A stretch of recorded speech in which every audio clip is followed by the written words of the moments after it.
If you're a retired teacher and you're also a widow or widower of someone who paid into Social Security, there's a check you may have never gotten because for over 40 years, a rule made it look like there was nothing to get. That rule is gone now. It disappeared 18 months ago. And the Congressional Budget Office estimates some surviving spouses in your position are now eligible for up to $1,190 a month. Not a one-time bonus, a monthly number, ongoing, that a lot of retired teachers never applied for because nobody told them the math changed. I'm Heather. I studied public administration, and I spend my time digging through Social Security Administration rules, agency guidance, and legislation to figure out what retirees are actually owed and where the paperwork trail hides it. This isn't a conspiracy, it's bureaucracy. The rule lived in Social Security guidance and pension system paperwork that never had to talk to each other. The rule that used to block your survivor benefit lived inside something called the government pension offset. And when it applied in full, it usually reduced that benefit to exactly zero. $0 looks like ineligibility. So, for decades, retired teachers who married someone with a Social Security covered career simply never filed. Not because they didn't qualify on paper, but because the offset made filing feel pointless. Nobody at the Social Security Administration calls you to say the rule changed. No agency owes you that phone call. You have to go find out yourself. Here's what this video covers: what the government pension offset actually did to a teacher's survivor benefit, the law that eliminated it, and the exact date it stopped applying. Why the group that never applied at all is sitting on the biggest number and the biggest risk of losing it.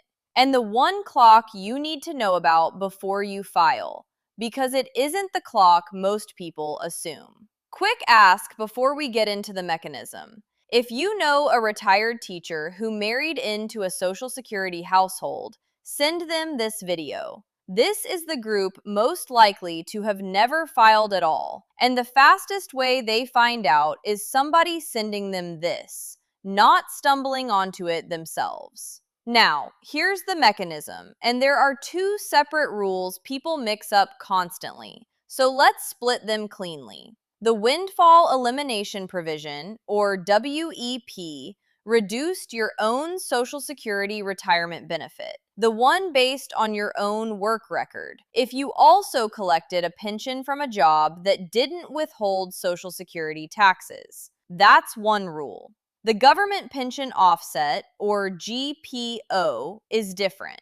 It reduced or eliminated your spousal or survivor benefit, the one based on your spouse's work record, if you, the pension holder, worked in a job that didn't pay into Social Security. For most retired teachers with a spouse who had a Social Security covered career, GPO is the rule that mattered, and it's the one behind the never applied group. Here's exactly how GPO worked. The Social Security Administration reduced your spousal or survivor benefit by 2/3 of your government pension amount. Not 2/3 of the Social Security benefit, 2/3 of your pension. According to Social Security's own program data, nearly 70% of people affected by GPO had their entire spousal or survivor benefit wiped out completely because their 2/3 reduction was larger than the benefit itself. The average non-covered pension among that fully offset group was $3,502 a month. Run the math. 2/3 of that is over $2,300. More than enough to zero out almost any survivor benefit on record. On January 5th, 2025, the Social Security Fairness Act repealed GPO entirely, along with WEP. The repeal is retroactive to January 2024, meaning the offset legally stopped applying starting with your January 2024 benefit, even though the bill wasn't signed until a year later. The Social Security Administration began adjusting monthly payments and issuing retroactive lump sums starting February 25, 2025. As of last summer, the agency confirmed it had already sent more than 3.1 million payments, totaling roughly $17 billion to people affected by this change. The Congressional Budget Office estimated that GPO's repeal would raise monthly benefits by an average of $700 for spouses of living workers, and an average of $1,190 for surviving spouses. Let's make that concrete with an illustrative example. Not a real case, just realistic numbers so you can see the mechanism work. Say a retired teacher draws a state pension of $2,400 a month from a system that never withheld Social Security tax. Her late husband worked a full career in Social Security covered employment. 2/3 of her pension is $1,600. Under the old rule, if her survivor benefit on his record calculated out to $1,400 a month, the $1,600 offset would have wiped that benefit to zero, completely, because a benefit can't go negative. If she ever checked her Social Security statement, it likely showed nothing owed. So she never filed. Under the new law, that offset simply doesn't exist. Her survivor benefit is recalculated from her husband's record with no reduction. And based on the Congressional Budget Office's national average for exactly this group, that's roughly the $1,190 figure showing up in real cases now. None of this applies automatically if your teaching pension came from a system that already withheld Social Security taxes. Most public educators do pay into Social Security, and for that group, GPO and WEP never applied in the first place, so there's no offset to repeal and no back pay coming. This only affects a specific subset. States where teacher pensions were structured outside Social Security entirely, places like Texas, Ohio, California, Illinois, and Massachusetts, among about 15 states where this applies. If you're not sure which category your pension falls into, your state teacher's retirement system can tell you directly, and that's the very first call to make before anything else here applies to you. Here's the part that catches almost everyone in the never applied group off guard, and it's the reason waiting costs real money. If you were already receiving a reduced or zeroed out benefit before the law changed, your increase and back pay apply automatically, retroactive all the way to January 2024. No application needed. But if you never applied at all because GPO made your benefit look like zero, you are not in that automatic group. You have to file a brand new application. And under long-standing Social Security rules that this new law did not change,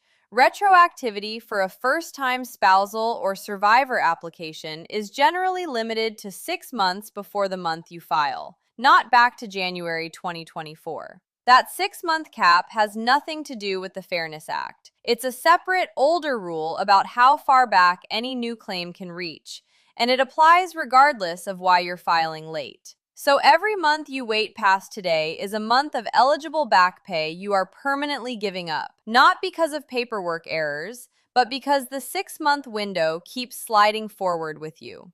The people getting the largest checks right now aren't necessarily the ones with the biggest pensions. They're the ones who filed first. So here's the actual fix in order. First, confirm your teaching pension came from non-covered employment. Call your state retirement system if you're not sure. Second, if you were already collecting a reduced spousal or survivor benefit, check your SSA account online or call to confirm your adjustment has processed. Most were completed by mid-2025. Third, and this is the one that matters most, if you never applied at all, file now at ssa.gov/apply or by phone, because the survivor application isn't available online and requires a call.